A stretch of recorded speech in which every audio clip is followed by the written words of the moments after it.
Beautiful. I think so. I'm a mess as usual, but I mean, who cares?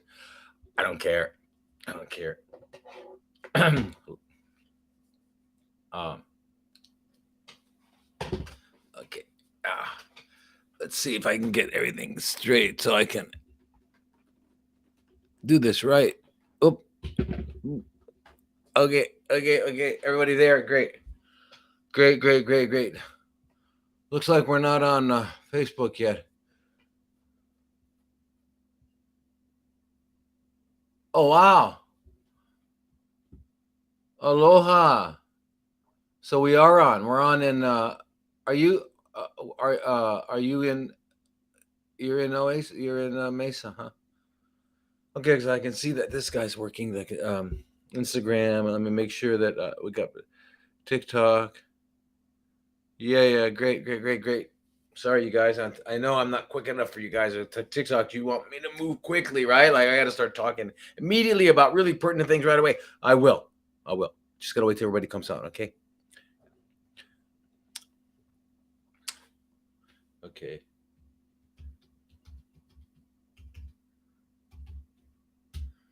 Whew. Come on.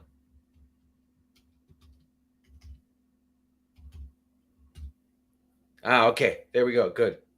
Got this open. Good. I guess I'm actually, or is it can't update Chrome? Okay, great. You think I care? I don't care. All right. So there we are. Yeah, you're on Facebook. Okay. Hi, everybody. Hello. Maine, Alabama. Yay. Newfoundland, Canada. Wow. Beautiful. Okay.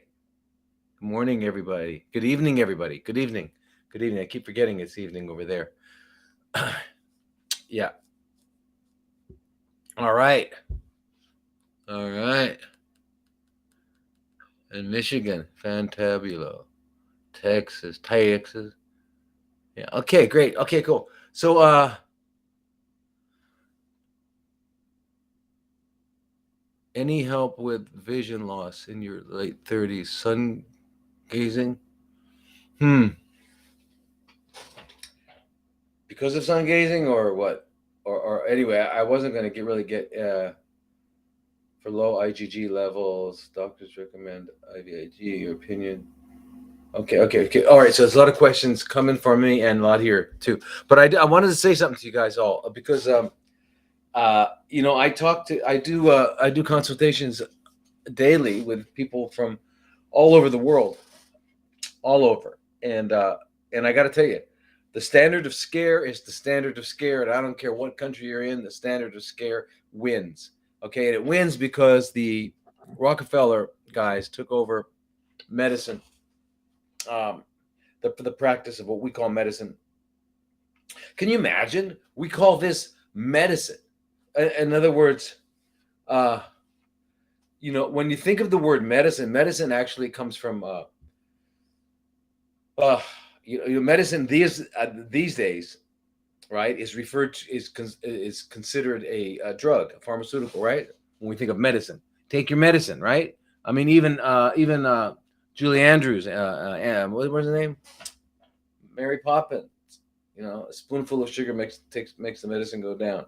So medicine was always usually like a drug or something like that. Yeah. So, but if the field of medicine defined medicine as anything that makes a sick human well, I love that. I'll use that for sure.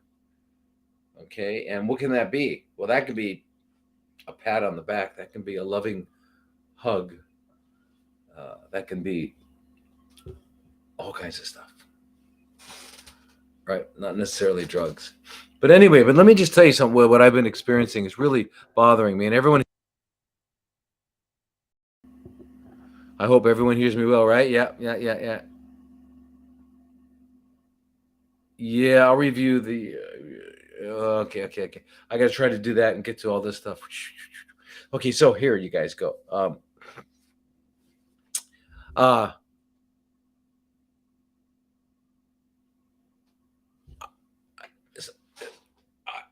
Somehow we have to find a way to educate people long before they ever find out they have chronically fermenting cells anywhere in their body, right? Or long before they have any condition, right? How can we do that? Hi, Quebec. Um, Arizona. Wow, Julie. Yes.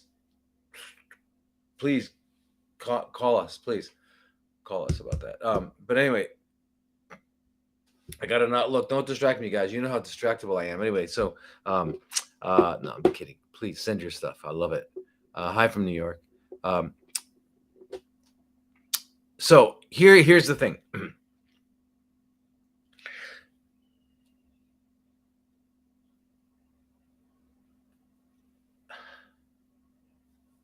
What they do, oh boy, TikTok's gonna kick me off again, but I can't help it. What the oncologists do, what oncology does, is actually I won't use the word CRIMINIL, but I can't use that word, and I wouldn't want to use that word, right? Okay, here, for example, and the lady, I hope that lady's with me today. I hope you're here today. Okay, so she's asking me. So she tells me she had a mass in her breast, and they do this all the time. They cut out the mass.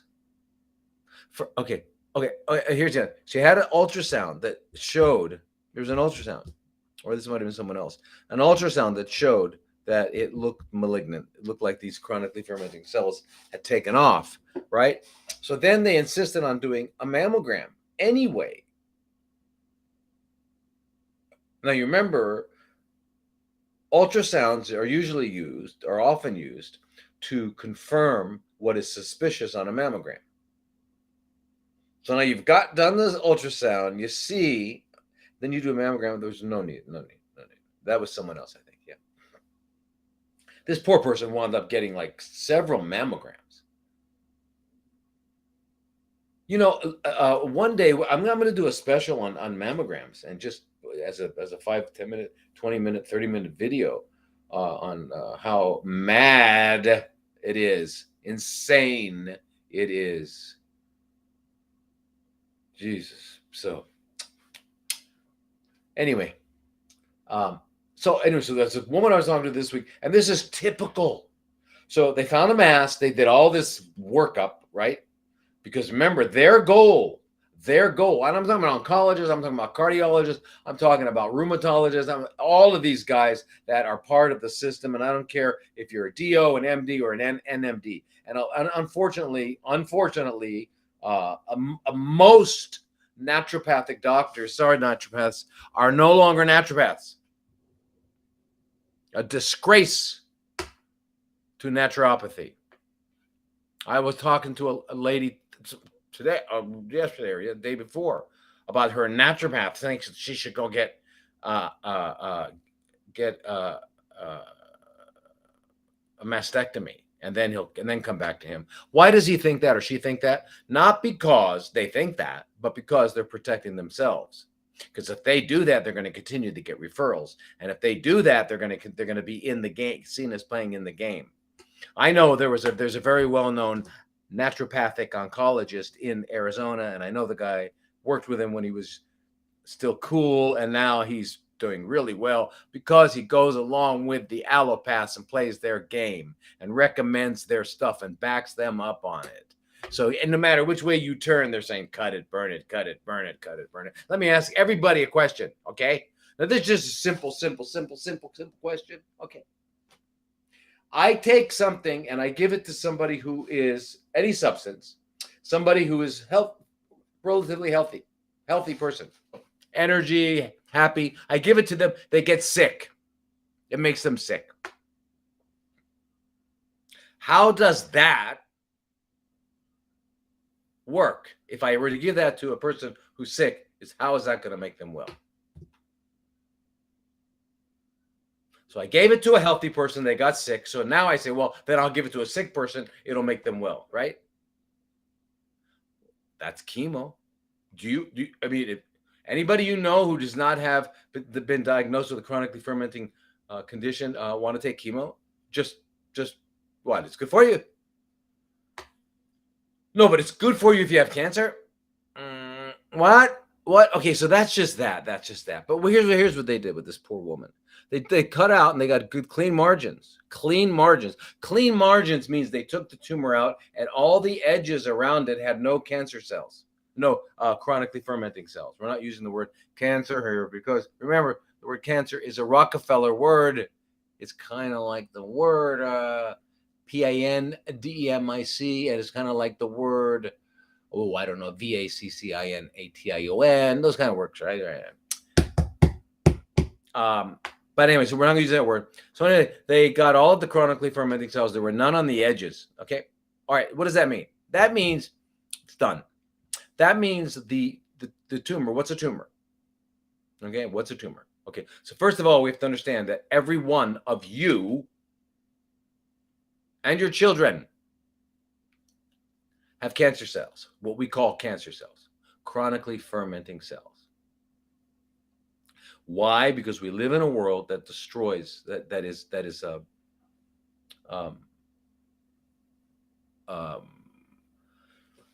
toxic. So we live in a toxic world, and the part of the cells that are the most easily destroyed are the what do you call it? Are the mitochondria, the little organelles inside the cell that take oxygen and glucose and make energy, right? Okay. So everyone's got nanograms. I know you did, Julie. That's fantastic. Got nanograms, micrograms, milligrams, or 1 gram or more. The ones who have 0 are, I don't know if there are any on the planet anymore. And I really don't think there are. And I'm talking about in utero as well. It used to be. I mean, when Dr. Kobayashi first started doing this, I think he found, remember, he started doing this back in the 70s. And I think he found out that there were TMCA tests, the TMC I'm talking about. I think he found less than 5 people had were what he called a TMCA1. So TMCA2 is nanograms, then micrograms, then milligrams, then 1 gram or more. So unless you have 1 gram or more, it's not a tumor, it's not cancer.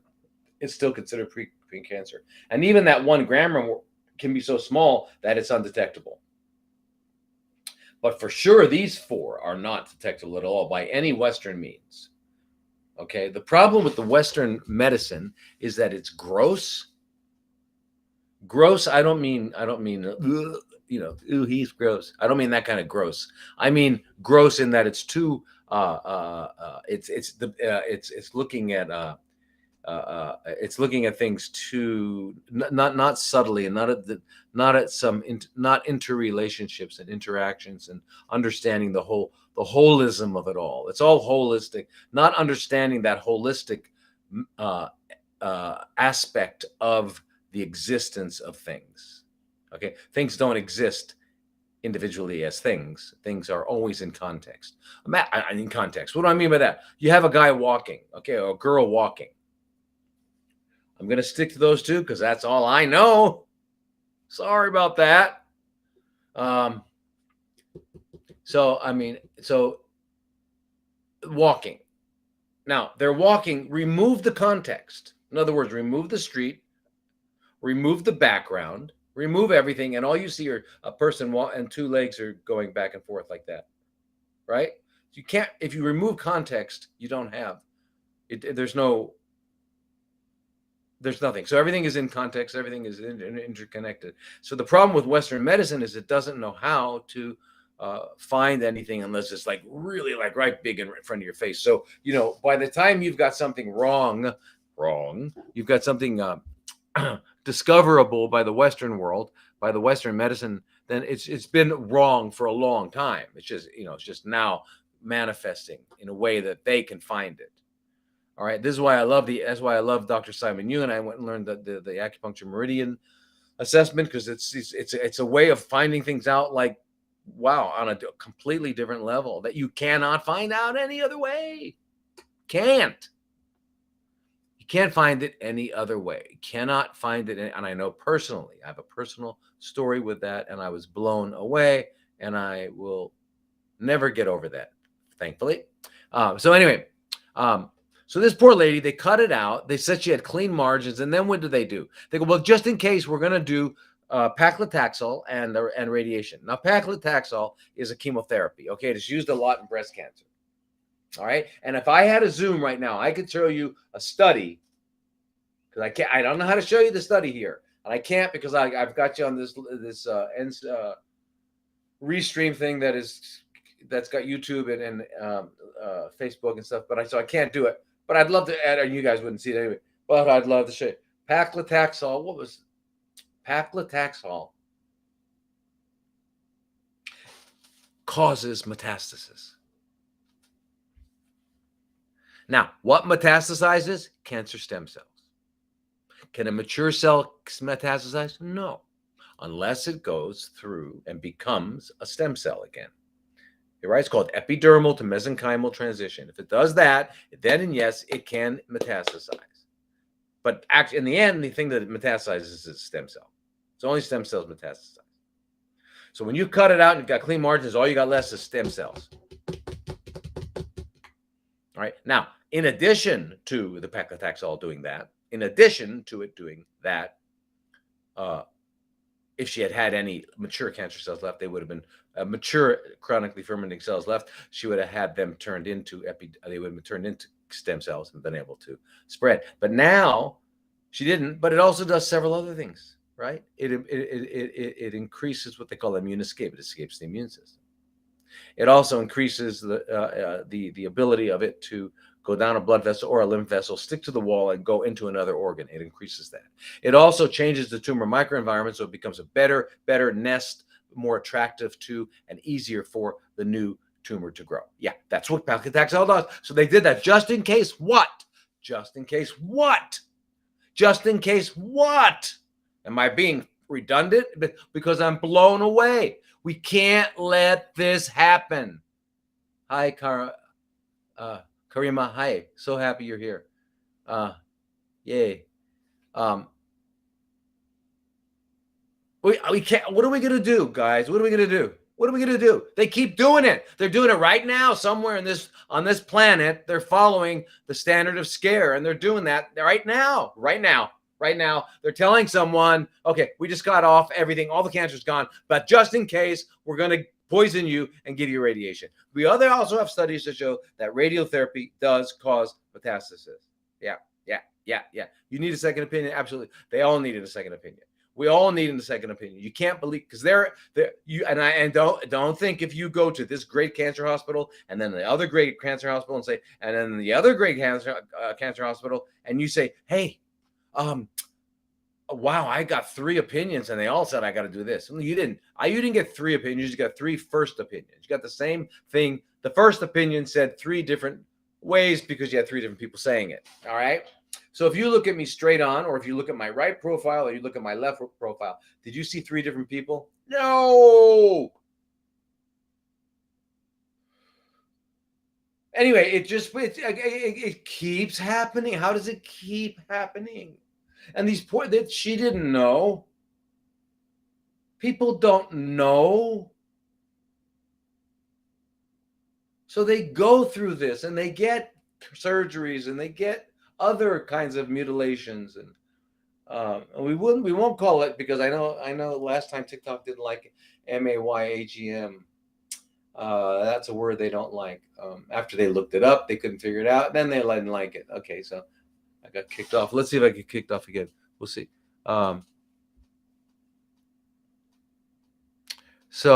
Anyway, you guys. So let's this is just madness. Does anyone know? No. Okay. So all right, it's a good question here. Someone's asking, does anyone know anybody in Texas? There used to be a great guy, Dr. Kotsanas in Texas. Poor guy died. Great, one of my early on colleagues way back in the when we first started integrative oncology. Remember when we first started integrative oncology, it didn't exist. I don't know how that name came up because what it used to be called. I can't remember.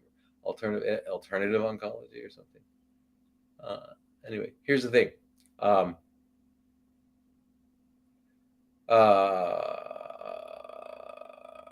anyway, poor fellow died. But he was good. But so he, and it's not really. And the point I want to bring up is it's not protocols, you guys. It's not only protocols. I mean, Okay, it's a way of thinking. It's a way of being. It's a way of approaching it. It's a way of living. Okay, nothing is out of context. Everything is in the context of life. Nothing exists in any other. Nothing exists separate or anything like that. So protocols are work only if you're working.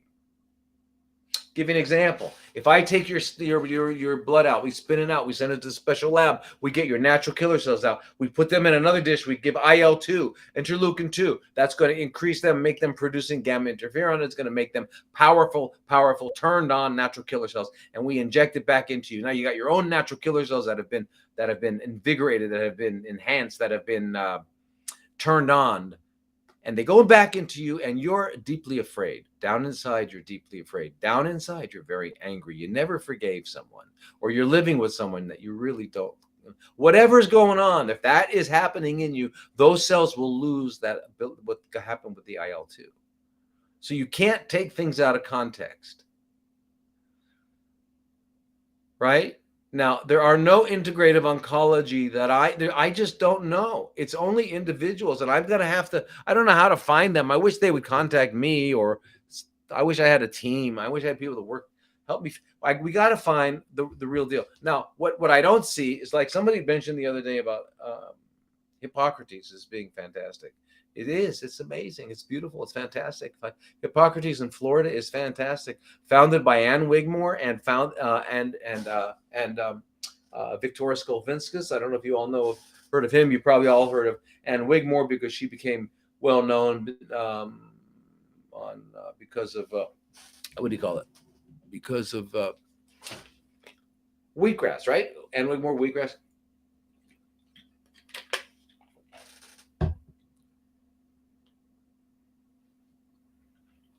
Good. I'm glad, Anne. That's beautiful. Anyway, so Ann Wigmore and Victoria started it, and they raw food, and that's what it was about. The Hippocrates Center, right? Good name for it, I think. Yeah. Since Hippocrates has kind of talked about food. Now, and then Ann Wigmore died in a house fire. Otherwise, she'd probably still be alive. Victoria's, as far as I know, and I checked a couple months ago, is not only alive and well, but he's doing fantastic. He's in Costa Rica. I used to when he and I back in the days when we all it all started. I remember lecturing, and he'd always be on the platform with me. There was there's a few of us that would always meet together, and he was one of them.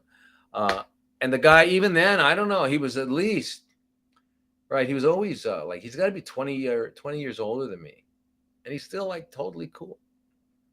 He's totally cool. Anyway, that's it. So yeah, no, what are we going to do? What are we going to do? How are we going to stop this evil? It's evil. It's evil. These poor people are they don't know any better, and they're scared to death because they just found out that about the chronically fermenting cells, and they shouldn't be.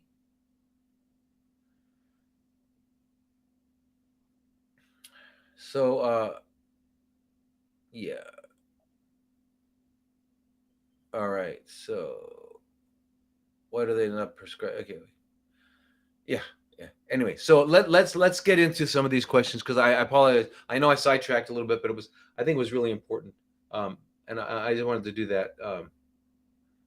So you guys, now am I ever? I'll never get over it. I'll never get over it. I'll never get over it. I'll never get over injustice. I'll never get over hatred. I'll never get over prejudice. I'll never get over those stuff. Okay, how do you get okay with that? How do you say, well, it's just the way life is on Earth? Okay, well, yeah, all right. So how do you get over it? Why is there? I mean, what's the hell? Anyway, I don't. I'm way, and I know a lot of you guys are the same way, right? It's like, why? How the heck did this happen? You know. But it's a standard of scare. Believe me, it's the standard of scare. Do not believe their words. They lie. They lie. They lie. They lie. They lie. How do I know they lie? Because I read the same books as they did. I took the same courses they did. I had the same ridiculous training they had, right? And I got given my degree, and then I went through the residency, and I did all the same things. And that's why, right? Uh, a lot of them, okay, now when you first get out of internship and residency, you're jaded. You're jaded. Well, when you're on internship, by the time you're 6 months intern, well, I don't know how they do it now, but in the old days, we worked 120, 130, 140 hours a week. There's only 168 hours in a week. We work always up in the hospital. That's why they called us residents, right? Because we basically lived there. And if you try to catch a minute of sleep, and anyway. So by the time you get out, by pretty soon, when you're running down the hall and you got all this stuff going on, and someone's dying and having a heart attack, and you got to go help them and all that stuff, and you haven't had any sleep, and it's ridiculous. I mean, so that's what they train these guys. So these guys, I think they're trying to make them numb to human suffering, or what? I don't know. And then you're told what to tell people by these algorithms. I'm going to go into that. I'm going to give you that book. I'm going to finish that book someday. And yeah, anyway, it's all bullshit. It's all lies. They do not know when you're going to die. They do not know when they're going to die. They do not know if anything about tomorrow. Nobody knows tomorrow. That's the beauty of that this thing that we made up called time. Because remember, it's never tomorrow. I mean, you can wait all night. And wait all night. Like for example, you waited all night for Santa Claus or whatever. You wait all night, and it's still going to be now. Now you wait a week. Can't wait till next Thursday. It's now. But you look and you say, oh, but the calendar says Thursday. But it's not Thursday. It's now. It's always been now. So anyway, this whole idea about time, people think that time exists. Right? Well, it does exist because we get older. And why do we get older? I've tried to figure that out too. You know what happens? There's two things that happen, I think, that result in what we call demonstrable, observable aging. Two things. Well, number one is the accumulation of toxins. We know that. And secondly, gravity. Gravity's powerful stuff. Powerful, powerful stuff. Another lecture someday. Okay? Another lecture.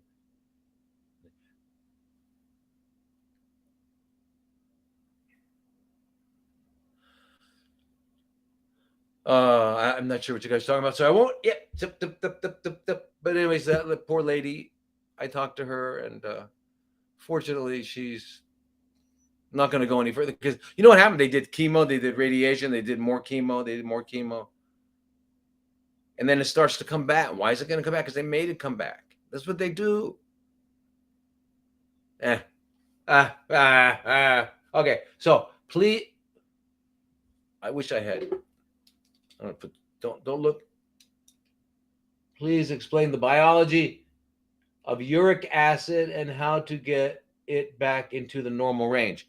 Okay. Uric acid. Have you all looked at that when you have tests? What? That makes no sense. The rate of misinformation out there and the refusal to concede that a all-encompassing approach to healing is woo-woo.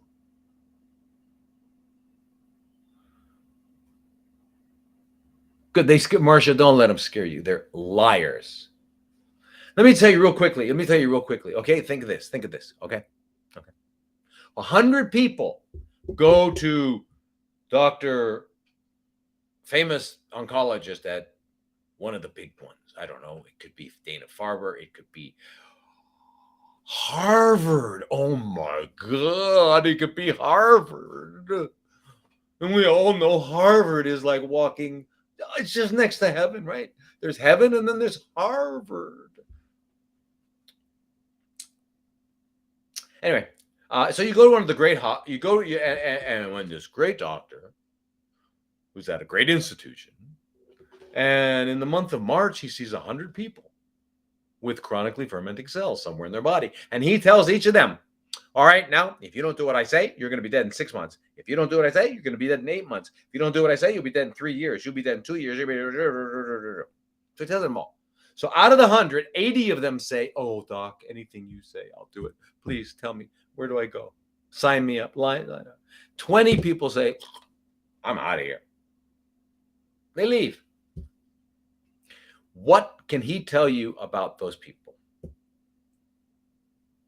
Without lying. Without lying. Nothing. Why? He doesn't know. He didn't know what happened to them. So he can't tell you how long they were going to live, or they did live, or whatever, or what happened. Can't. You understand how it's a lie? There's no data on people that don't do what they say. There is no data on people who don't do what they say. That's not, you don't have to be a Harvard grad to know that. Okay, that's pretty down to earth, simple logic. Okay, all right. Hey, Perth, Australia, yay.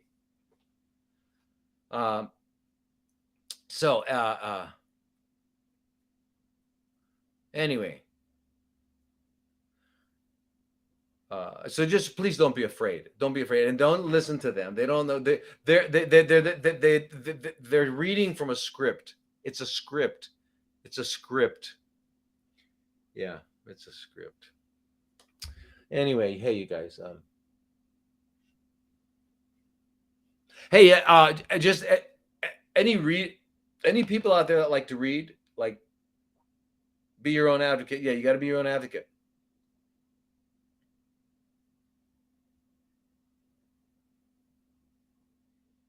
If you don't do what I say, you'll die a painful death. Yeah, right. So we got readers out there. I'm gonna show you. I ran across this book because I still haven't opened all my books, and I haven't had all my books sent here from the U.S. yet. But I ran across this book the other day, and I remembered how much I loved it, and I think y'all might like it. I don't know. It's called Wild Health by Cindy Engel. She's a biologist, and it says how animals keep themselves well and what we can learn from them. It's pretty interesting. Pretty interesting, by a biologist. Wild Health. Anyway, just if you like to read about that kind of stuff, if you're interested in that kind of stuff. I'm like, I guess, a nerd. A nerd, is that it? Okay, so I'm going to explain uric acid. Anyway, if any of you understood what uric acid is, you may have looked at that. Good, you like to read. Fantastic, Colleen. Fantastic. Yeah, PubMed is great. Now, there's one thing reading about research and reading that stuff, and there's other stuff reading about things that are like this here, Wild Health, and I don't know. There's another one by, what's his name, that I love. I don't know if you guys know this one, Healthy at 100 by John Robbins. Fantastic. Most of these guys got this, and you all got to read this. We talked about this 100 times. PEO Solutions, right? About oils. Okay. Anyway, parent oils. Okay. Now, so uric acid. This is a good question. Uric acid. So uric acid. That's a good. So everybody knows. I think you. I think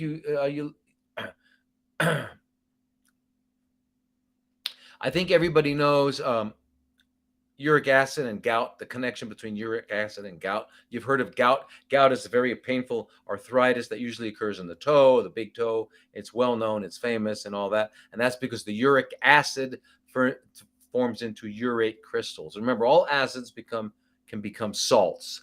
And salts, when they come out of, when there's not enough fluid, they crystallize. And you know that because you can take water and then you can pour salt in it and it'll dissolve. What dissolves? The sodium and the chloride spread apart. They're in water. They're in solution. But when you've put too much in, you've excess. Now you've reached the saturation point. Now the sodium and chloride are coming back together, and you've got the formation of salt. And you can actually see the salt crystals or sugar, whatever it is, in the solution now. So same kind of thing with stones. We talk about kidney stones. We talk about a gallbladder stone. Somebody asked about gallbladder stones. Yeah. Uh, uh, Thank you. You're welcome. You're welcome. You're welcome, Michael. Michael. You're probably the same guy. I promise you. I promise you. I'll talk about it. Yeah, Brian Peskin and Robert Rowan. Don't forget. Yeah, this book, PEO, Parent Essential Oils by Brian Peskin, who's a PhD, and Robert Rowan, who's an MD. Together, they co-authored it. Okay, very important book. Anyway, so uric acid is the end of the metabolism for who? For something called purines, and I'll tell you in a minute. But so this is only true for like the apes and humans. And remember, the apes and the humans, we are very close. We're very close in many ways, but we're not the same. They got 48 chromosomes and we got 46. So anyway, but we're pretty close to them um, in a lot of ways. But anyway, so anyway, that the great apes, the apes and us humans don't have an enzyme. Don't have either have zero, yeah, pretty much zero of an enzyme called uricase. So we don't turn uric acid into allantoin.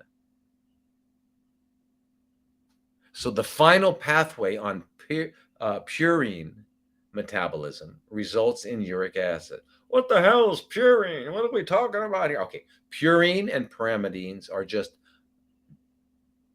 scientific terms for these 5-carbon sugars that happen to form the backbone of DNA and RNA, genetic material, right? So it's called nucleotides, and nucleic acids, right? So DNA is deoxyribonucleic acid, and RNA is ribonucleic acid, right? Okay, all right. So all that's all it is. So these are the 5 penthouse. They're called pentoses. Pentoses. Osis refers to sugar, and pent is 5. Remember, listen, all this stuff they talk about is not, listen, being smart, what does that mean? Being smart, I think, is if you can survive on the earth without anybody around. I mean, without this artificial world. I mean, that's the mean and intelligence that I respect. But our respect, like for example, I know these terms. I studied these terms. And if I were talking to a lawyer studies these terms. So the difference between any profession is the use and the ability of jargons, right? They know jargons. Okay. All right. So the guy that knows the law jargons, and that's what the law does. Have you ever sat or seen someone, or you've been in a court or watched a movie and watched that the words used completely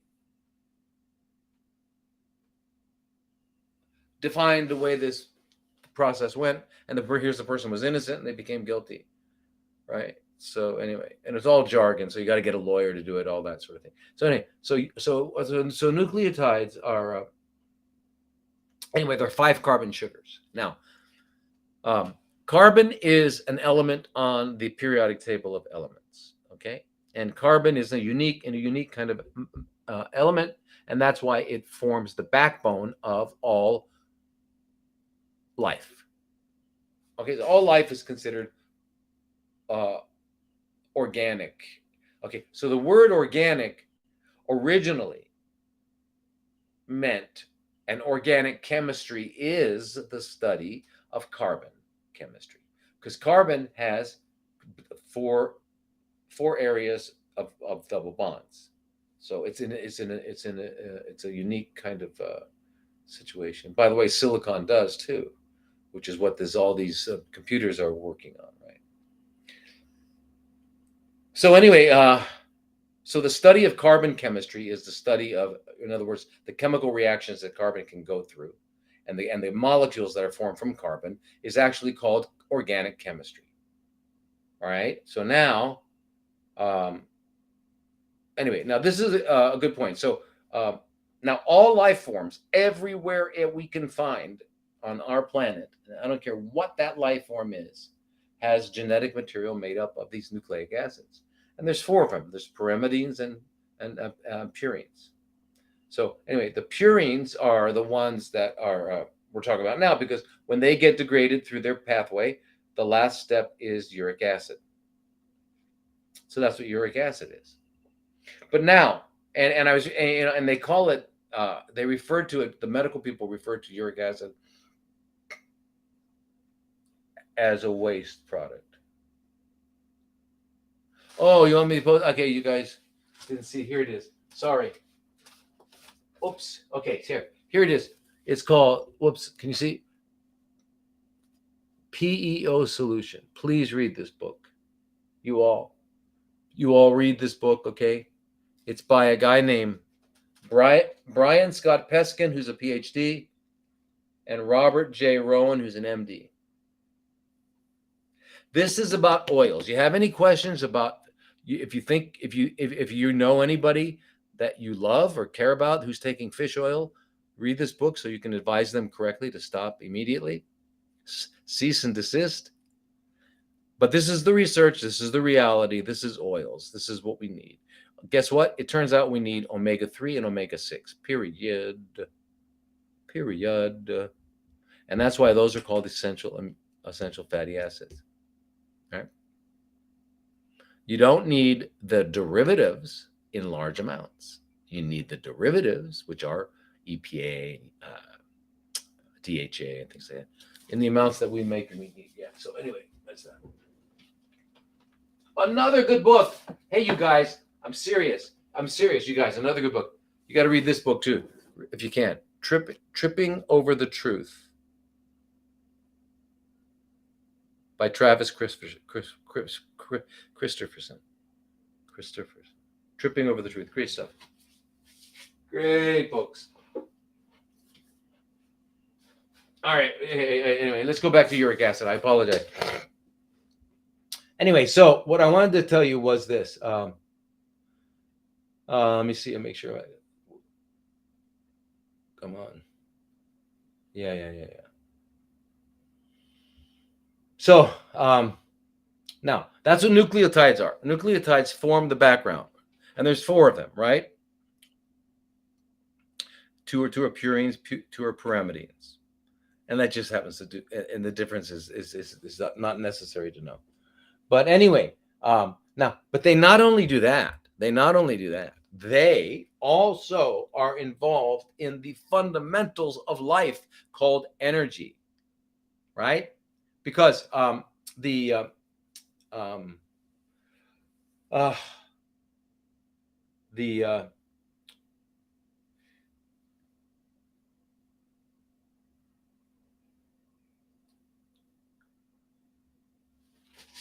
these nucleotides have three phosphate groups on them, they become full of energy, those phosphate bonds.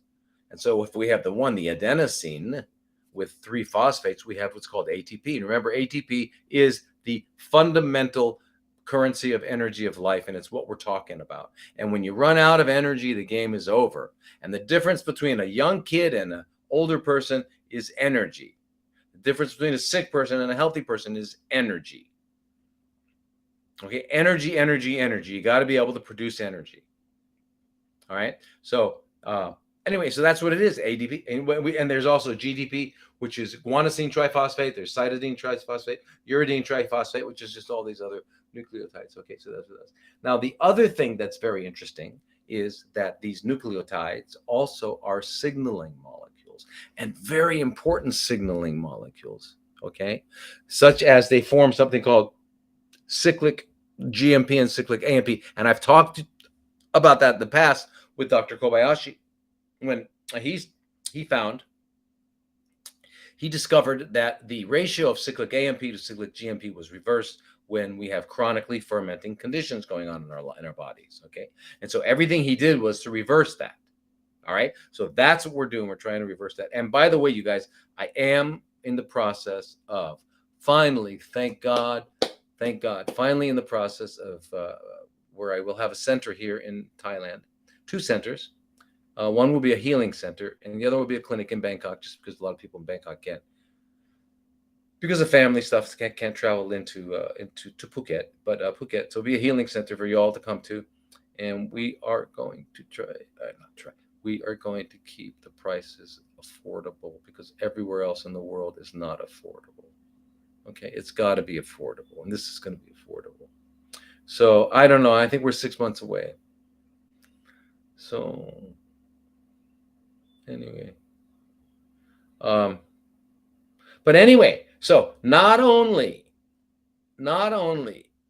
do these nucleotides do that, right? They're signaling molecules, CAMP. I mean, when we talk about how important cyclic AMP is, I can't even begin to tell you that almost everything that happens when a hormone, when anything binds to the outside of a cell, it gets the message to the right places through cyclic AMP. It's really, really important. Okay, now the other thing is that these are also the cofactors in the enzymatic reactions of coenzyme A, FAD, NAD. You all know NAD plus. Everyone's using NAD. Well, that's a nucleotide. Anyway, when these nucleotides are broke down, they produce what are called uric acid. Now, uric acid in high doses has always been associated as being dangerous. Right? You don't want high uric acid levels, and so they give people uric acid. How long can a patient be intubated? Oh my gosh. Let me just answer this one question. How long can a patient be intubated?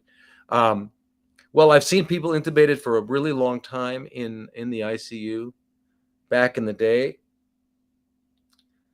But there's a point, and it really depends on the person and everything else going on, but it's not that long.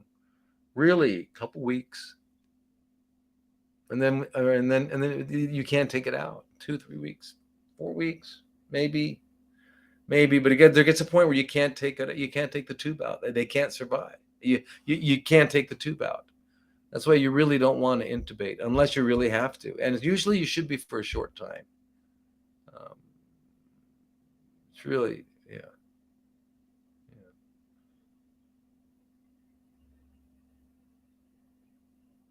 Can I help? I have a question. Can you help people after they've been through cancer treatment? Yeah, absolutely. And remember, when I first started, that's the only people that I met that came to us. Yeah, we still have a practice in Arizona. 18 years. And Oasis of Healing is very strong, and I'm there.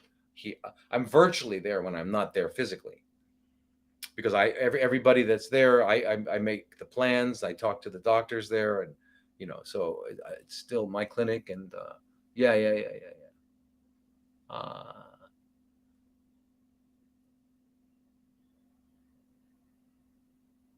Yeah.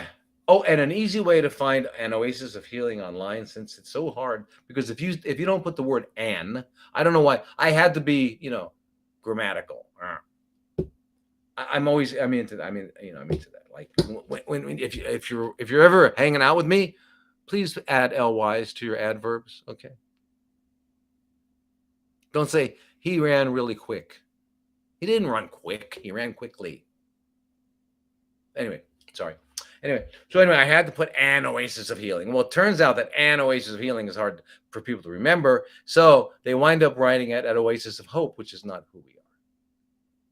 So I changed. What I did was just forget that and think of stopmakingcancer.com. Can you remember that? That's easy. That's why we use it. And that's what we got to do anyway. That's the whole story. That is the story. Stopmakingcancer.com will redirect you to our website and Oasis of Healing. Now, let me just tell you about uric. By the way, okay. Now, It's just important to understand purines and pyrimidines, which make up nucleotides, which we've already talked about what they do, what their role is in biology, right? Okay. And then and when they get broken, and the purines get broken down into uric acid, right? Unless you're a dog, then it gets broken down into allantoin. But anyway, um, they've got a nitrogen in them. They're actually made the same. They're made like from amino acids, right? And amino acids are the building blocks of proteins and peptides, right? And where does glutathione make cancer stem cells grow? Everything makes cancer stem cells grow. Cancer stem cells are powerful little dudes. However, they don't like ivermectin. They don't like curcumin. They don't like vitamin C. They don't like the mebendazole, fembendazole. They don't like all the stuff that we talk about. Of that, by the way, who was telling me that I was reading the other day? Was it a naturopath? I was talking to a person, and they were down. They're a naturopath. Whoever said to them, "Well, I don't do repurposed drugs." I mean, you don't do repurposed drugs. There's no evidence. When people say there's no evidence, run. There's a lot of evidence. Anyway, what the heck?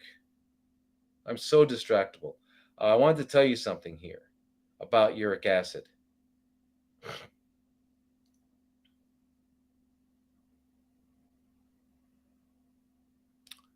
Okay, cool. All right, now.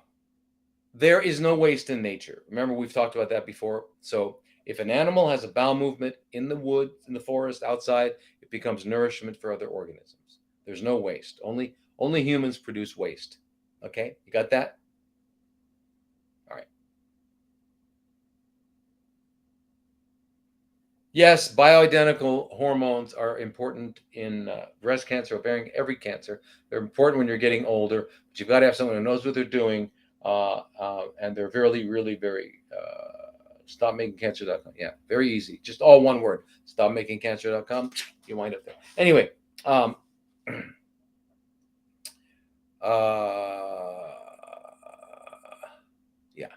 So anyway, uric acid, which is a byproduct of purine metabolism, turns out to be really, really important, and we use it as a biomarker. And usually it's been associated with high levels of uric acid mean that someone's going to have cardiovascular problems, going to have perhaps diabetes. There was a lot of what do they call chronic, the D word, which doesn't exist. Remember, but the chronic thing. So, and by the way, these scientists who were able to look in the past, and they figured out when we lost that enzyme that allows us to take uric acid to allantoin. And then I don't know how they figured that out. And then I know how they figured it out, but I don't believe that they believe that's really how it happened. Anyway, so right, exactly, yeah, yeah. You can get they kill cancer stem cells.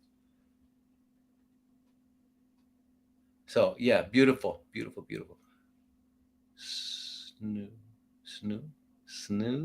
love. Okay. What was I going to tell you? So I had to make notes because if I don't make notes, I'm like out there. Oh yeah. So they said it was in the Miocene era. Anyway, here's a very important thing to know about uric acid. It's always been reported to be associated with high levels are really bad, right? Really unhealthy. Okay. Well, guess what? Turns out not to be true. Actually, uric acid has two roles, depending on whether or not it's outside of a cell or inside of a cell. And somebody wanted to know this, so it's very important. So keep this in mind. When it's outside of the cells, it's what is known as an antioxidant. And in fact, it is responsible for, not responsible, it contributes to 60% of the antioxidant capacity of our blood is due to uric acid. That's pretty powerful stuff. So you want that. You don't want to not have it. And in fact, there are lots of studies that show that low uric acid is associated with all kinds of problems, including Alzheimer's, including MS, including Parkinson's, and things like that. But anyway, so what's interesting is that the kidneys actually filter and reabsorb 90% of the uric acid that goes through there. You know what that tells you? That tells you that the body really considers it important. That's what it tells you. All right. You don't have to read a book. You don't have to ask anybody. The body says this stuff's important. We're not letting it get away. So 90% comes back. Now, when it's inside the cell, actually, it is it actually becomes an oxidant. Okay. Now you remember what an antioxidant is. An antioxidant. What about canned vegetables? I'll get to food in a minute, you guys. Those are good questions. Don't forget them. A potato? What was the question there? How to cook a potato? What? How do you eat a potato?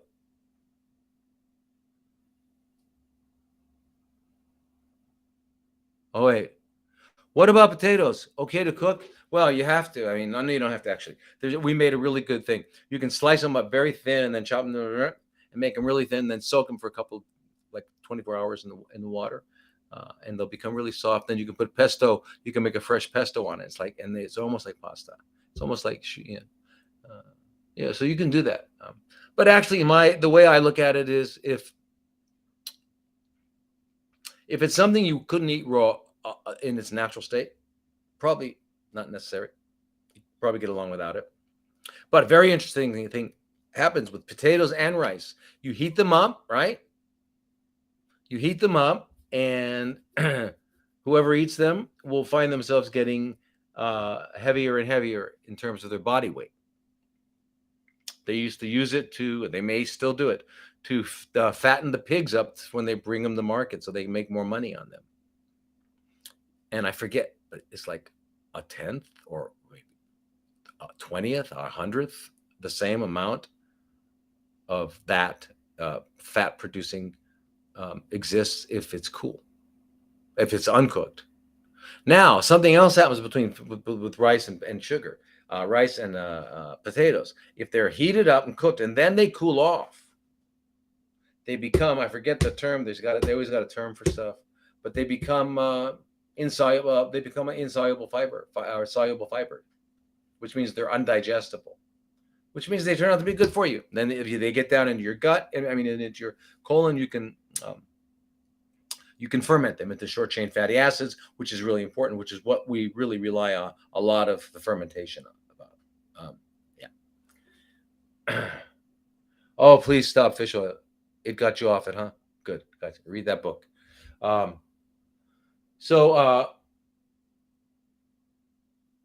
Yeah. So what was I going to say here? What else did I want to share with you? The loss of. Oh, here's the other thing that's very amazing. We also. So we don't have an enzyme that allows us to turn uric acid into allantoin. So it turns out to be a really potent and powerful and necessary antioxidant that keeps us alive. However, we don't have the enzyme L-gulonolactone that allows us to make ascorbic acid out of glucose, which all other animals except for primates and guinea pigs and fruit bats can make, right? Dog, cats, elephants, giraffes, they all make vitamin C, ascorbic acid all day long, right? We don't.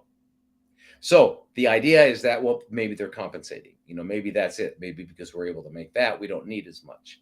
So that made me think, well, wait a minute. Well, then, because, well, the problem is that they've used uric. They've tried to use it. They say, well, what if we inject uric acid into a condition that needs antioxidants. And it turns out that it's very, very difficult to use clinically because it crystallizes and you wind up getting pain problems and it doesn't work. So then I said, well, let's take a look at what about vitamin C? What if you had a lot of vitamin C? Maybe you wouldn't need that much of an effect of the uric acid. What did I find? I found that it made sense. Of course, it makes sense. Okay, so anyway, how does basically um, uh, how does uric acid and all that stuff work? The way it works is this: if you get an infection, you get you get trauma, you get any kind of damage, and that sets off a whole cascade of reactions inside the cell. And one of the main cells that alerts the systems and wakes up all the systems to heal is uric acid inside the cell. Outside the cell, it's an antioxidant. Inside, it does it by waking up that, and it stimulates oxidation. You need oxidation. You want to go in there and kill bacteria, eat up dead tissues, and you're cleaning a wound. And but that's also where cancer is in that situation too, with low oxygen. So listen, everybody, it's always this way. No matter what question you ask, the answer is always going to be yes and no, really, because everything has to be in balance and in context. And really, it always will come down to this: health is the consequence of what? Living healthy. Health doesn't come in any other way. And you're not going to buy it. You can't purchase it. You can't negotiate it. You can't force it. You can't coerce it. You can't pray it. You can't do it. It is the consequence of living healthy. And what is living healthy? Depends on the species. Okay, so let's figure out what living healthy is for humans. And I think we pretty much have figured it out. And we've discussed it many, many, many times. So basically, but it does all these things. It pulls in platelets. It does the whole thing. It does all these things to clean up wounds. Yeah, it's really amazing. So that's what uric acid does. Now, and they're called pathogen-associated molecular patterns and damage-associated molecular patterns. They call them PAMPs and DAMPs. Anyway, all that stuff is pulled into place by uric acid. So it's considered to be one of the major, what they call alarmins. Alarmins are molecules inside of a cell that alarm. Wait. Sorry, I missed the statement about fish oil. Everything I read says it's good. Right, Valerie. I'm saying not only stop, throw it as far away as you can. It's really, really good for fish. Please read that book, EPO Solutions, Essential Parent Oils. Give you all of it. Basically, fish oils, the omega-3 and the omega-6 are alpha-linolenic acid and alpha-linolenic acid and alpha-linoleic acid, right? Those are ALA and LA. Those are the omega-3s and 6s. They have derivatives. The omega-6 becomes arachidonic acid, etc. The omega-3 becomes eicosapentaenoic acid and docosahexaenoic acid, DHA. All right, in the amount that is necessary. Just like you eat certain foods and you get amino acids, your body will make the proteins you need. It's not going to make what you don't need. You're not going to make like a ton of this particular protein that you don't need. Okay, well, by taking an EPA and DHA, you're taking a ton of stuff that you don't need. And what's the problem? Is that EPA and DHA, if the amount that's in cold water fish, this is cold water fish. Why? Because it's full of polyunsaturated, in other words, unsaturated, long-tailed fatty acids. What's wrong with that? They become oxidized. And an oxidized fat is called what? Rancid. You like rancid? No, I don't. Nobody does. Okay, well, that's what happens. So it allows your body to become oxidized and rancid, so it makes you very sick. So fish oil is very, very unhealthy for human beings. Pathetic doctor. Now you are a real doctor.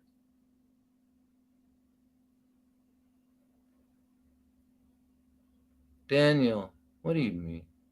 Who are you? Pathetic. I've been called lots of things, but not pathetic. In what way am I pathetic? Anyway, that's the truth. Wrong? What's wrong? What's wrong? That what I just said is wrong? No. Daniel, sorry, not wrong. Correct. Ignore him. My God. Who is he?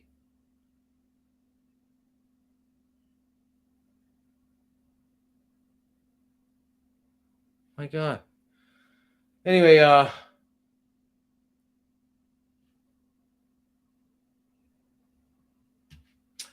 so it turns out that this is very, very interesting. I want to get back to that point.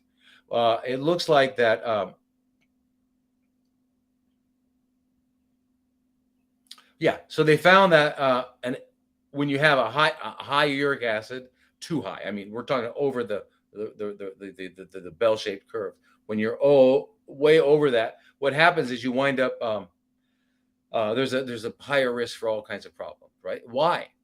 Right. And they used to think it was because of, uh, it caused problems with endothelial cells and things like that. They now know that it's not that.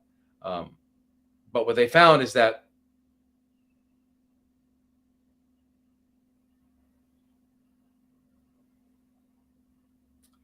but here's the problem. Because high uric acid is associated with increased mortality. There was a study, they looked at people with 7.5 years, and they found that a high uric acid was, uh, correlated to high all-cause mortality, which is not good.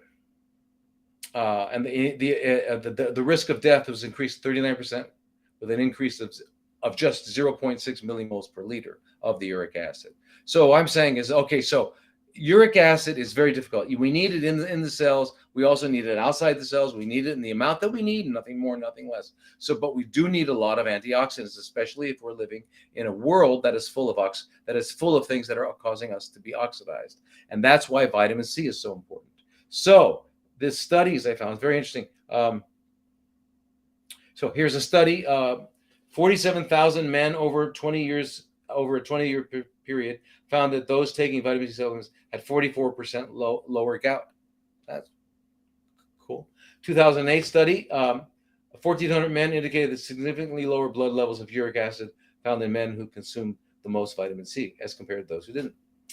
And anyway, it goes on and on and on and on. So anyway, it turns out that it's really good.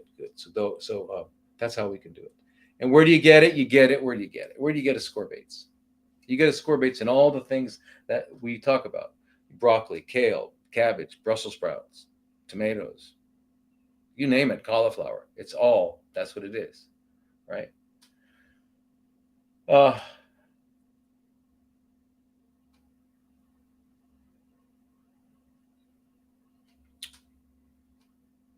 yeah. Anyway, uh, even green peppers, red peppers, right? It's got ascorbates in it, and it's got oxalates. And I'm going to write a paper on oxalates. And I know that the famous David Wolf posted something about an article that came out, and I got this from Steve Prusak. You all know Steve Prusak. Steve Prusak is called the Juice Guru. I think some people I've talked to is they've gone to. He's got a course on juicing, teaching you how to be a juice instructor or something like that. Um, and he used my stuff for that. So that's, I guess I'm one of the courses, or one of the parts of the course. But anyway, Steve Prusak brought my attention to that people are now saying that oxalates, you know, it's called an anti-nutrient and all that, like lectins, etc. Anyway, yes and no. So don't just, oh, well, then I'm going to stop eating vegetables because that. And there was a guy, I saw the guy, he's only eating corpses now because of that. I would like that guy who's only eating corpses to get his microscope out and take any little piece of his stuff that he's eating and take a look at what it is. Anyway, let's look at the next question. I'm so sorry. Why am I so blind today? No, it's not that I'm blind. It's just that this is too small. I'm just going to make it bigger. Can I do that? There we go. Yay. Raw. Okay, so how do you get your uric acid in normal range? Just take lots of vitamin C and eat healthy plants. Eat lots of plants and don't even worry about your uric acid. If your uric acid is really high, you're probably, I don't know what you're eating, but if you're eating animal corpses, it's going to happen. Because remember, it's coming from DNA, and it's coming from all of the other stuff you're talking about, DNA, RNA, stuff like that. So that's how you bring it down. But and remove the need for the body to use it as a antioxidant by making sure you got enough vitamin C. Remember, you take a big bottle, not this one, bigger bottle. You don't make these big bottles anymore. Anyway, it's the only one that's hard. So anyway, 8 to 10 grams in a bottle. You sip it slowly, 7 to 7, and that's what that'll do for you. Is that'll give you enough ascorbates and all that. So now the other question was, so that's what you do for fortitudo. So uric acid, very complex.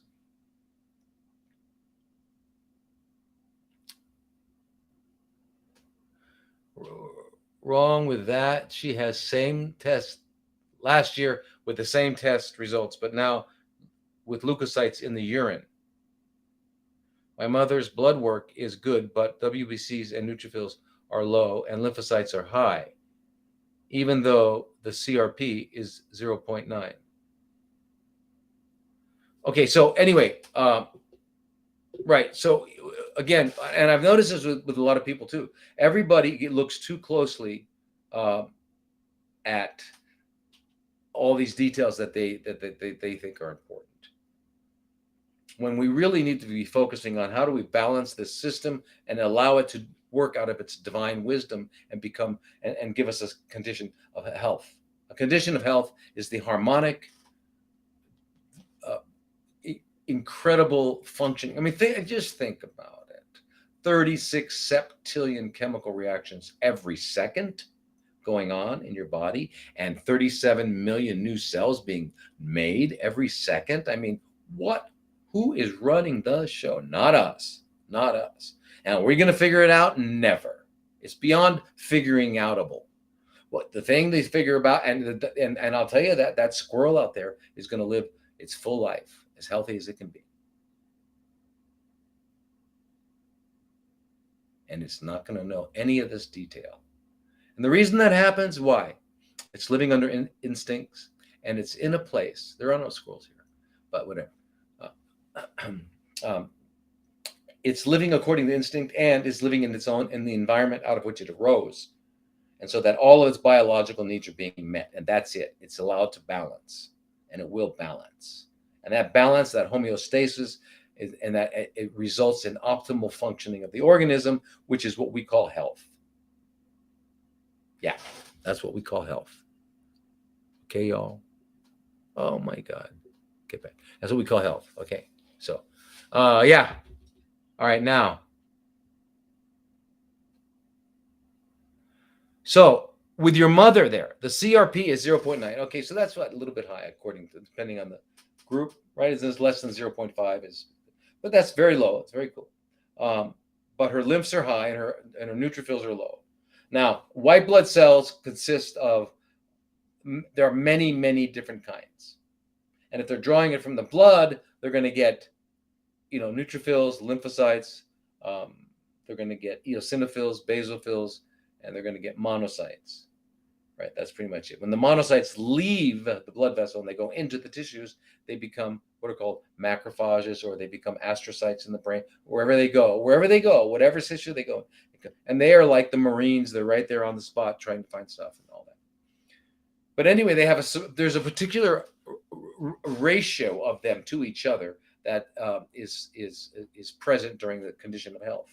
So if you're saying her lymphocytes are high, I'm assuming you're talking about in percentage wise, her lymphocytes are high.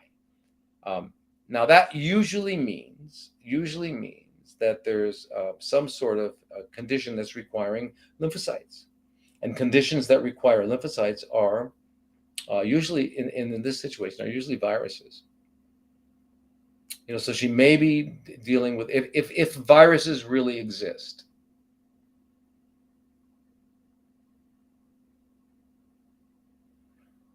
If they exist. And I'm pretty sure they don't. But anyway, whatever they are, um, um, anyway, that's what lymphocytes are involved with. But lymphocytes are really your T cells, your natural killer cells. And your T cells can be your T helper cells and your ones that kill T4s and T8s, right? And then you've got the macrophages and the dendritic cells. So right now she's going through something and she's balancing. It means nothing. It means her body is doing what it needs to do.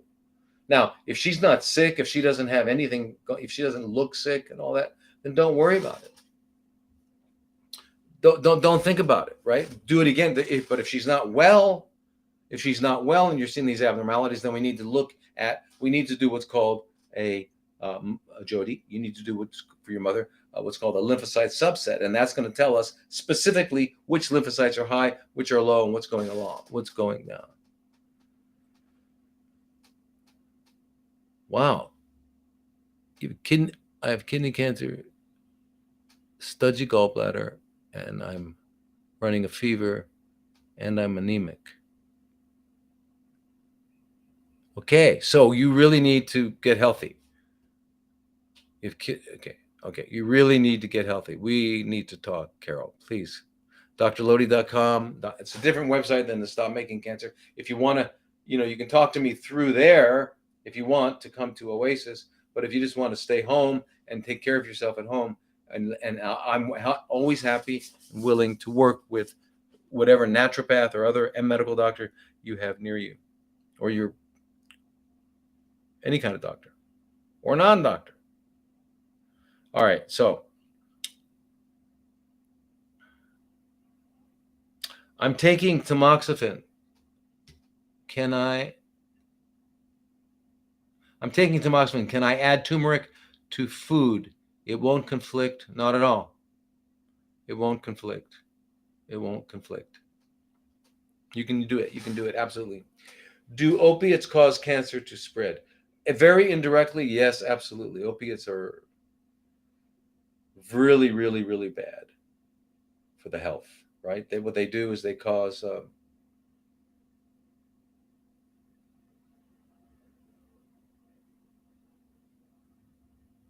what is the name of the doctor you recommended sending? You talking to me?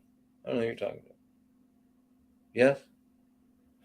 Anyway, I guess I should stop reading these things because I'm way out of context. Anyway, opiates paralyze the GI system, right? So that means you get constipated, and at the other end, instead of constipation, everything's slowed down, so you're not digesting, you're not assimilating, you're not getting the best of nutrition that you need, right? That's very, very important. So those are things that happened, and then it also lowers your threshold of pain. So things are more painful now. Your threshold of pain has is less. Means that things that weren't painful yesterday will be painful today. And then finally, it puts a damper on, knocks down natural killer cells. Without natural killer cells, you can't get rid of cancer. So that would spread. So in that regard, it does spread. CA-125 rising after surgery and chemo and all integrative approaches. Well, let's talk. CA-125, remember, tumor markers are not tumor markers. Biologically, these things do not exist as tumor markers. Biologically, these things that are on these antigens that are on cells, there's some of them, we name them, we call them tumor markers, but that's not their biology. They don't exist for tumors. They do other things. They just have been associated with particular cancers, but those aren't even and I've said this before, the CEA, which is supposed to be colon cancer, is also elevated in smokers. It's also elevated in breast cancer. It's also elevated in pancreatic cancer. It's also elevated in some head and neck cancers. CA-125, supposed to be ovarian cancer, right? But it's also elevated in ascites or abdominal issues, if you have serious abdominal issues. So it can go up and down. There's actually a better marker for ovarian cancer. It's called HE4. HE4 is more specific. But again, you don't just look at markers. You don't just look at markers. You've got to look at what's going on biochemically. What is the LDH doing? What is the ferritin and iron doing? Look at all that stuff. Let's take a look at the whole thing. Is your kidney function so good? Your liver function so good? Everything together. Don't try to find one thing and follow it and get freaked out about it, because it may be up or down this week because it's compensating something else. We don't know. Nobody knows what all this means. So we really, but if it keeps rising and rising and rising and rising, then something's going on, and we need to figure it out. And obviously, we have missed something, and that's what happens with a lot of us. We miss it, right? We miss the cause. What is the fundamental cause? What keeps this whole process in motion? What keeps it going on? And one of the main causes, one of the things is our deep and hidden dental infections, right? Like cavitations or failed extractions, root canals. All these things are really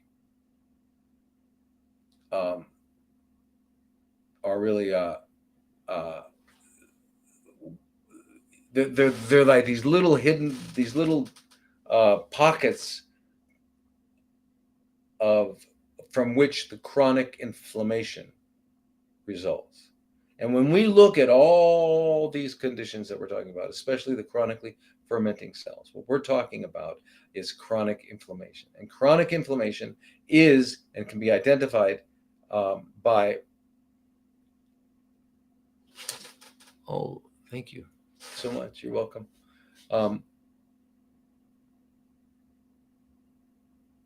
All the cytokines. Cyto means cell, kine means chemical. So cytokines. So the chemicals produced by cells are inflammatory. So the chronic inflammatory cytokines are what keep this whole chronically fermenting cell thing going, right? And so we got to knock it out of that. So I'd like to know, really, talk to you more about your CA-125, but I don't like it's going up. I agree with you. Yeah. Ivermectin protocol. You don't want recurrence if you don't want. Yeah. Okay. So if you've already taken, look, if you've already done a parasite protocol, which is going to be several. Ivermectin, praziquantel, mebendazole, or fenbendazole, maybe pyrathopomoate, maybe tinidazole, different combinations of those, and you've done them for several cycles and all that. Now you're done with all that. You think that you've really done a really good job with the parasites. By the way, do it once a year, do a whole thing. But you want to just stay on ivermectin and fenbendazole as to kill the stem cells. I would say 12 milligrams ivermectin twice a day, minimum 12 milligrams a day. Fenbendazole, I would do just 222 milligrams once a day. Or the mebendazole, you can get the 100 milligram once a day or 500 milligram once a day, or whatever. But just as a maintenance. Vitamin C and curcumin, turmeric, curcumin. You need those things. Those are really good.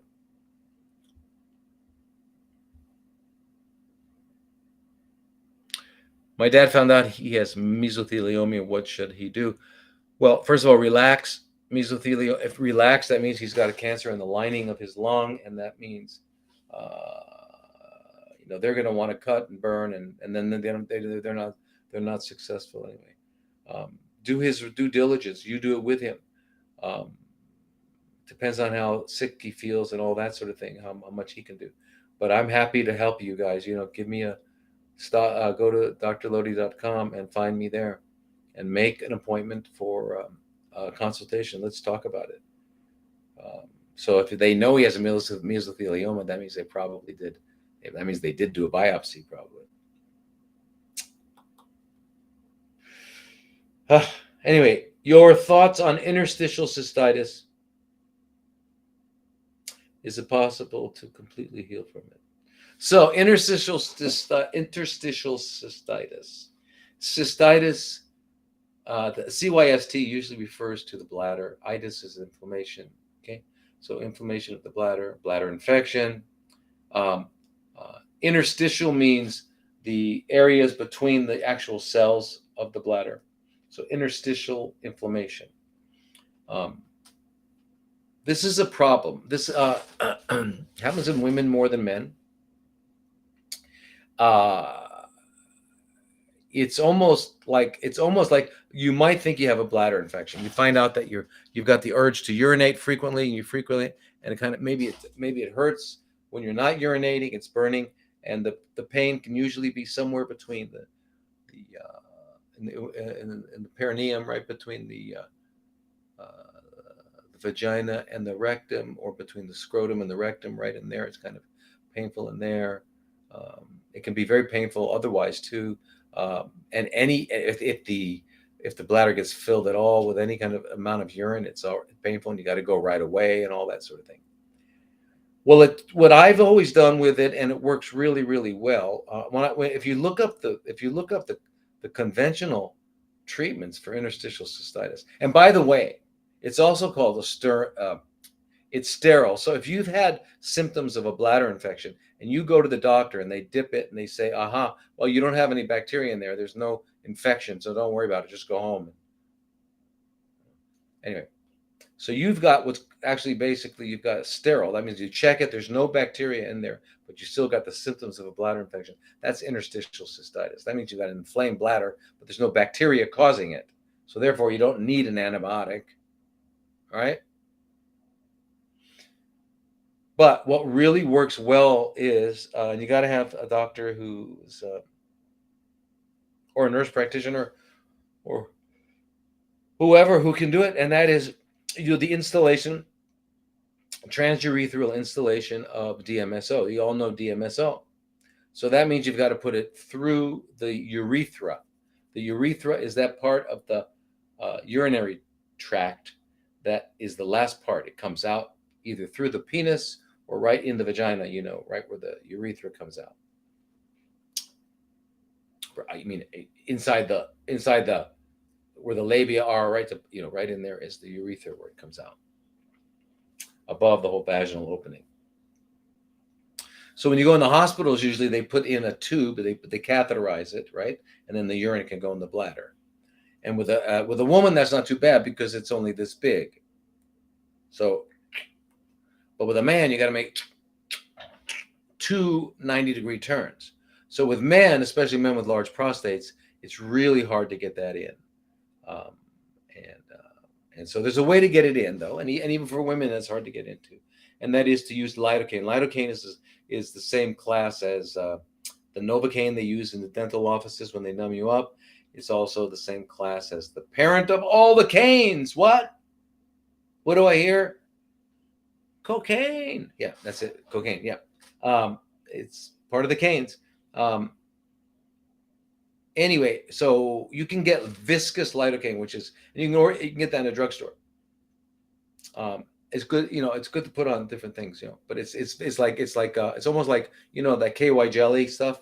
Imagine that having lidocaine instead of just petroleum nonsense that it is, the Rockefeller stuff that it is. Anyway, you just take the penis and you have a syringe, 20-30 cc syringe full of viscous lidocaine. Put it into the penis, not with a needle, just a syringe into the penis. Hold it there for 5 minutes until the whole prostate becomes numb. Then you can easily put in Foley catheters. But anyway, so to get rid of interstitial cystitis, we do 2-3 times a week. We do installation of DMSO. DMSO is a very, very powerful anti-inflammatory and just reduces inflammation great time. Now, the other thing that helps with interstitial cystitis, so let's say you've done that and you're still getting it coming back, which is usually, if you have someone doing it right, the DMSO should take care of interstitial cystitis. But remember, fasting and cleansing always finishes off every problem. When you have muscle pain, is it an accumulation of lactic acid? Well, if it's muscle pain from movement, from exercise, yeah. But I mean, if you're just sitting there and you get pain in your muscle, and you're not moving it, then you're not metabolizing. Then it wouldn't be.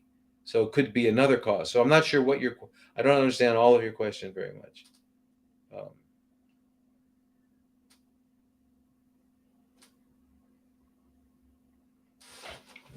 is that small? Is excuse me. Wait. Here we go. Here we go. Babnum is detoxing the body thoroughly the best way to improve health and fight off cancer? What tests do you offer? Is detoxing the body thoroughly the best way to improve health and fight off cancer? Okay, so I'm assuming you already have it. So detoxing is the first and should be continued for the rest of our lives. The first thing you do to heal from anything is to get rid of the toxins. And that means drinking a ton of fresh juices. Drink as much as you can until you're urinating out of both ends, just urinating, cleaning out. And do that for 6 weeks, 8 weeks, if you can do it. I don't know how thin you might be and all that sort of thing. But remember, juicing is feasting. You're getting all the amino acids. You're getting all the phytonutrients. You're getting all the minerals. You're getting all the carbohydrates. What you're not getting, only thing you're not getting in juicing is fats. You'll get that later. But do the cleanse or do a water. Yeah, that's the beginning of healing. Yes. What tests do I offer? Well, I do tests that are pretty much the same as you would get from everybody, except I do a few extra ones, LDH, ferritin to iron ratios I look at. I look at lymphocyte subsets.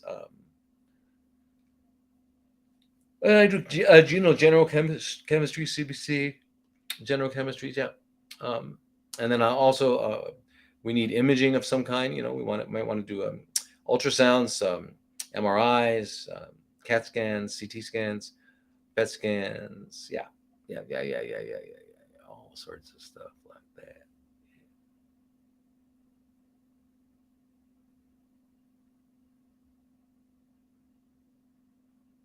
What is your take on low dose chemo IPT versus IPT with the immunotherapy Sota? Well, insulin potentiated therapy is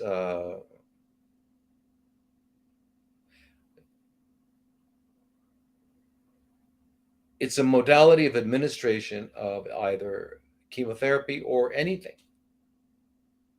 We at our clinic we use insulin potentiated botanical therapies such as curcumin, such as quercetin, right? So we don't only use it with chemotherapy. So it would be called insulin potentiated low dose chemotherapy, IPTLD they call it, and then but you can do it with anything, because remember, insulin's going to open up the door and let whatever you're giving to get inside. So if you're going to use this Sota, which I think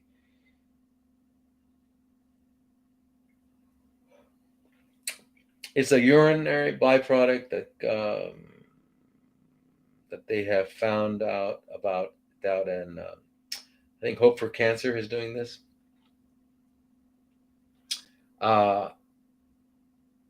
Yeah, I don't know. That's pretty much unique. The Sota is pretty much unique to Hope for Cancer. I think it's Hope for Cancer. Is it Hope for Cancer, you guys? That's it. Resistant starches. Thank you. All right, Shayla. Resistant starches. Yeah.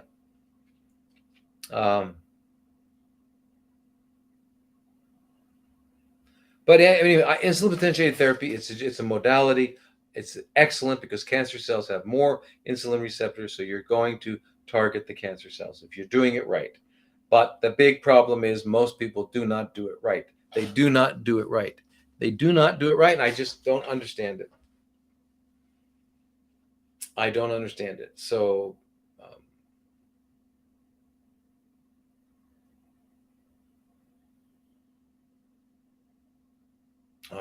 anyway, you want to find the therapeutic window when you deliver whatever it is you're giving with the insulin. You want to find it between like the last 5 minutes before the person would have any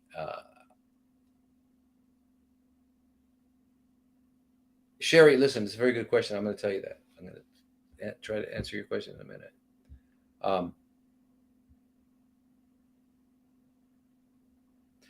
you give the insulin, blood sugar goes down,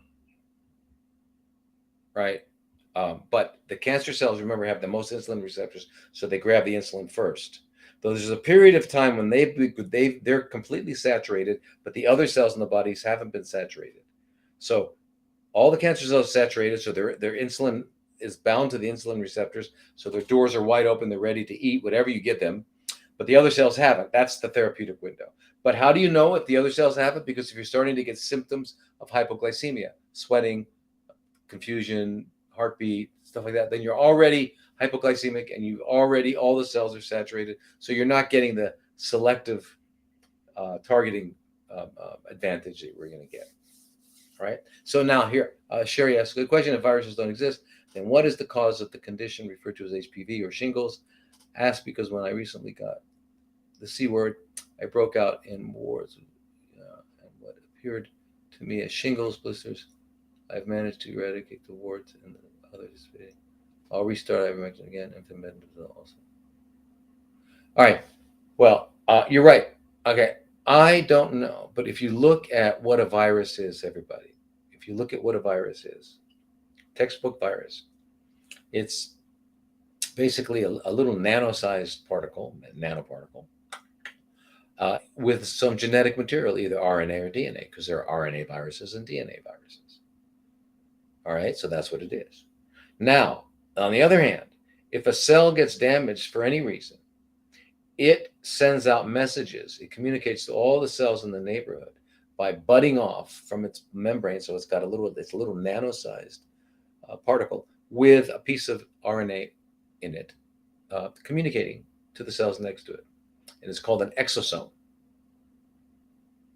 So it's telling the cells next to it, look, when you run into this problem, here's what you do.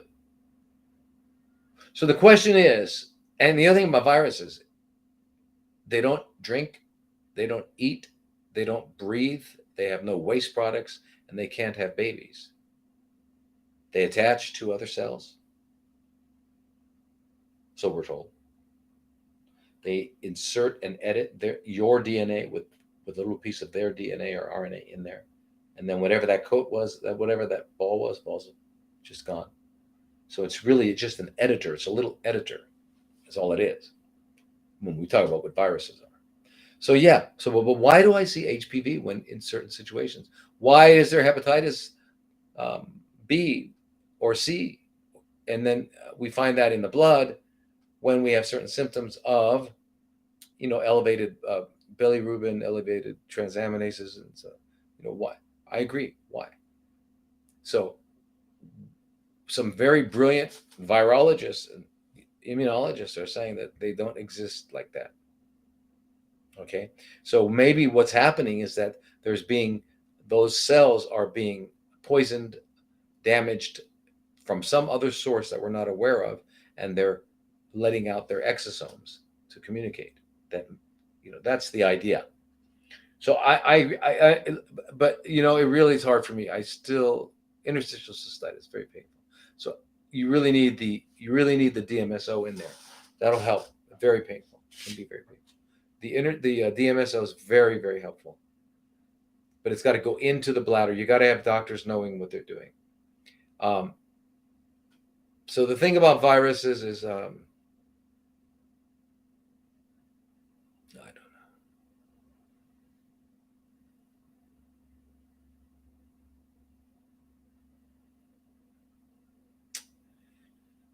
Yeah, who knows?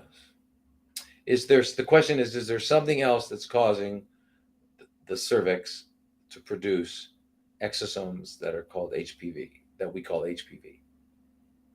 Is there something that's causing the livers in certain situations to produce what we call hepatitis B and hepatitis C?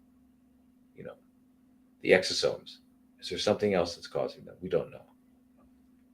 So that it's a question. I'm just saying it's a question. It's not an easy thing to answer at all. I've been looking into it. So questions.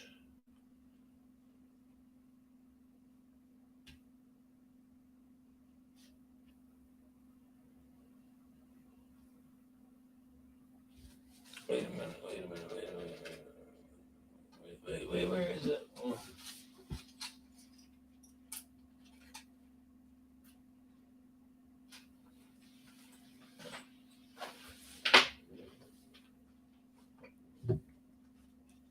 Wait a minute. Wait a minute.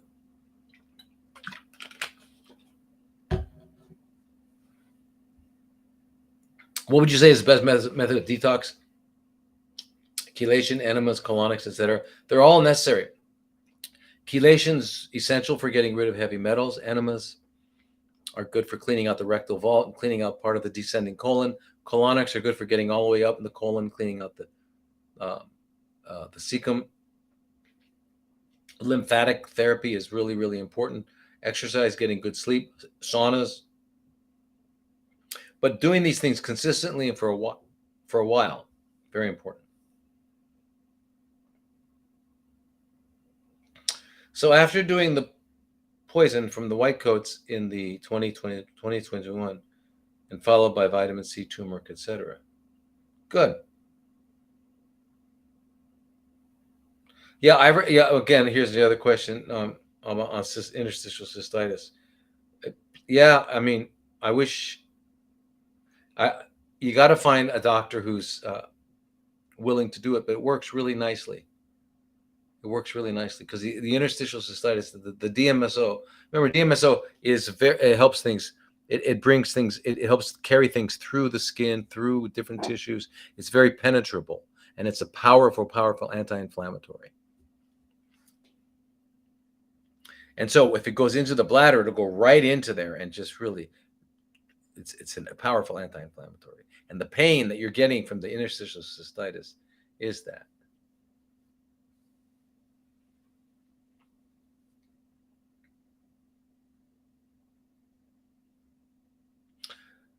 Yo, interested in detox products or parasite products? Do you carry them? Um, yeah, at our center we do, and the problem with the parasites is that in the U.S. everything is, and I think Canada is the same, and Europe's the same. You got to have prescriptions from doctors all the time, and the thing is, doctors are scared to be. Well, they're either part of the system, and if they're not part of this, I mean, they're either part of the system willingly or they're there by because they're afraid. I don't understand it, but anyway, you can't get them to write the prescriptions.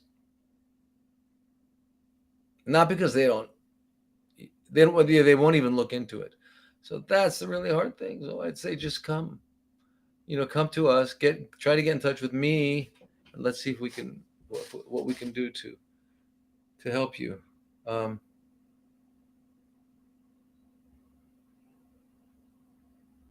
but I mean, for parasites, there's nothing you've got to use. It's okay to take margarine and vitamin D3. What is Marigan? I don't know what Marigan is. Anyway, let me.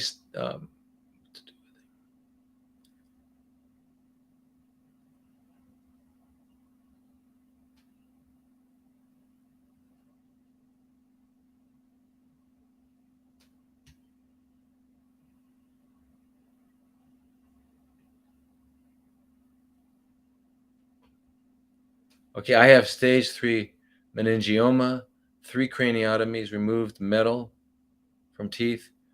What else can I do? Well, you've got to find out more than just the metal in your teeth. You got to find out if you have any cavitations in there. And there's a good chance that you do. If you had any extractions anywhere, did you have any extractions? Because most extractions, I would say 99% of them are failed.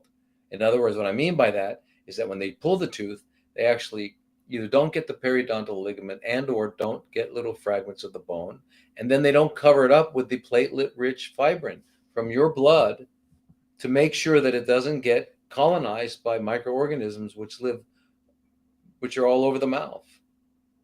And so they get in there and they form pockets, and now that and there's no, and they, yeah, you got to have either a biological dentist who uses a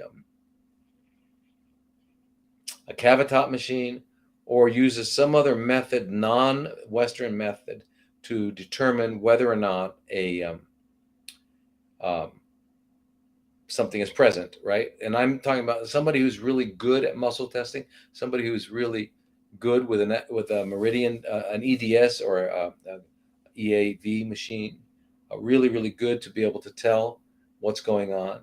But you got to do that, especially with but these are meningiomas. Now, meningiomas are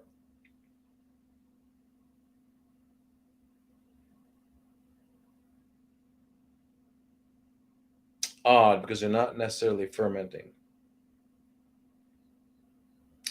What's your name again? Daniel? Danielle? But that's what I would do. You know what? To try to find out what the cause might be, I would recommend to go see Dr. Simon Yu in St. Louis. Get an appointment. It'll take you a month or so. Give me a call, drlodi.com. We can have an appointment and talk about it. But, other than the hidden dental infections, parasites that we all have, we also have, and you can't correct your dysbiosis until you correct the parasites. You can't correct it. And if you can't correct the, the hotel, you can't if you can't correct the the dysbiosis, if you can't correct the parasites, you won't correct this dysbiosis. If you don't correct dysbiosis, you can't be restored to health. So that's the big problem. Okay.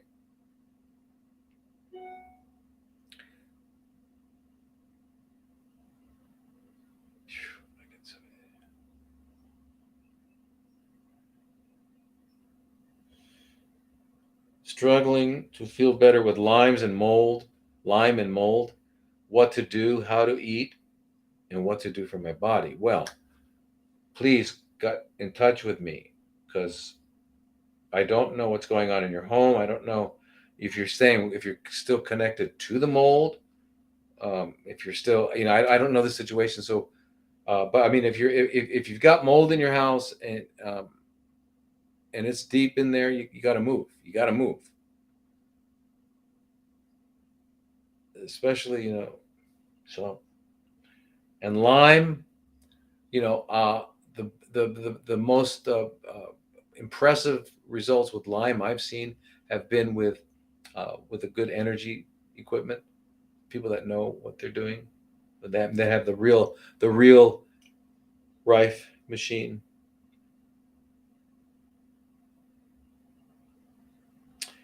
Your thoughts on tamoxifen, please. I have said this before, and I really think tamoxifen is unnecessary, and you can do there. You can take care of everything that tamoxifen would want to do, and much more with soy and 2-methoxyestradiol and or estriol. All those things do it. So, but again, for example, soy will mildly bind to the alpha, but greatly bind to the beta estrogen receptors. And therefore, the net effect is to shrink the tumor. But because it's mildly bound to the alpha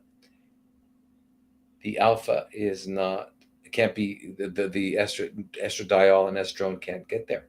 So you've, in essence, blocked it. That's pretty cool. Um, yeah.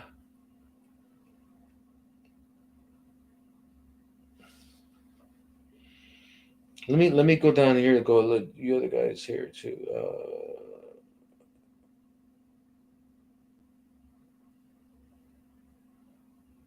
Low dose chemotherapy blocks angiogenesis. Can patients request? You can. Remember the patients. Don't call yourself that name. Don't call yourself. But I understand. They call you patients. Well, the next patient becomes. Anyway, the next person, human being, come in. Yeah. Anyway, low dose. You can tell your doctor that, because remember, in any situation, the doctor is working for you. You hired the doctor. He didn't hire you. You don't work for him. He works for you, or she works for you. You're the boss. You can say no. So say to them, look, I want metronomic chemotherapy. I don't want high dose maximum tolerated chemotherapy. And if you don't know about it, doctor, I'll be happy to give you some research, or just look it up. You should be good at that, doctor. But no, yeah, yes, you can ask. Please do ask.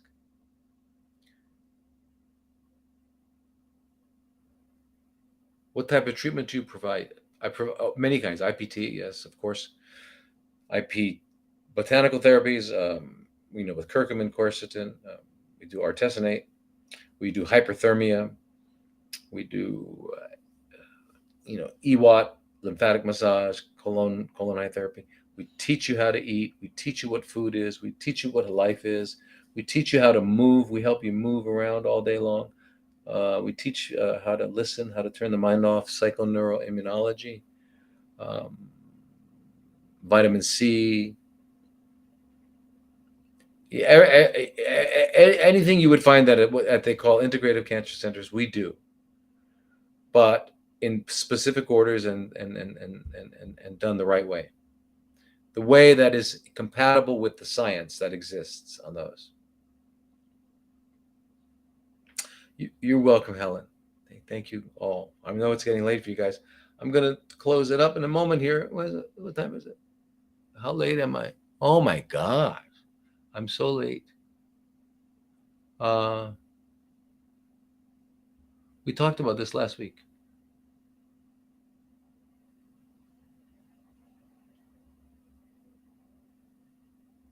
Okay, so I'm 54 years old from the UK. I was diagnosed on October 2020 with stage 4 ovarian cancer. After initial chemo and surgery, I was on Avastin. This was stopped in May 22, new ascites. An extensive peritoneal disease, April 22nd, bowel obstruction, too much disease throughout bowel for surgery. Tried Carbo and Celix, didn't work. Now they're trying to push me onto TPN. Wow, they really did you in. So here's the thing. You're Sam. Um, they did a lot to you. They did a lot to you. We put in inside the peritoneum. We can put in mistletoe. We can put things into the abdomen that can change things that's going on. And if you've got an obstruction, it's usually because, you know, um, usually what's happened is from surgery, you've got scar material in there, and the scar material, things wrap around it and they get stuck and all that. So usually they're called adhesions. So usually they have to go in and release those adhesions and things like that. But if the cancer is growing, and then if you've got ascites, so you've got lots of different problems going on, very complex. And are you still in the UK? Imagine. And I know a good doctor in London that I work with. Um, his name is Dr. Ziggy, and he kind of works with me, and but your situation is so complex, it's hard for me to answer. They're trying to put you on TPN for right now. It sounds like, well, if you're still able to, you said you so far I've refused and have juices and homemade soups, perfect. And you're now able to soy and soft food, perfect. So you're doing it. You're doing good stuff. But you can't let them do any more damage to you. They're so evil, man. They're so bad. They're really bad. So I wish, give me a call, please, Sam. Let's work on this together, okay?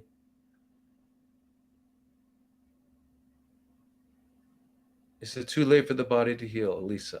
I have stage 4 stomach cancer with metastasis to the peritoneum. Is there a stage where it's just too late for the body to heal? No, there's no stage. And the way they call stage 1, 2, 3, and 4, their classification is irrelevant in most situations. What matters is are the important organs working? Is your liver working? Is your kidney working? Um, how's your energy? Your ability to eat. It doesn't matter what they call it. Forget what they call it. Whatever they call it is their name that fits in it's their video game. Forget their video games. Um, so don't think about what they call it. I don't care what they call it. What I care about is how are you? How is your ability? Are your abilities? Can you shower? Can you take care of yourself? So your blood tests showing that your liver's okay, your kidneys are okay. So anyway, yeah, no, yeah, it's absolutely not too late for your body to heal. Not absolutely not too late for your body to heal. So just please give me a call. Let's do that, you guys. Anyway, listen. I mean, what was your name? Leisha, Leisharp. Okay.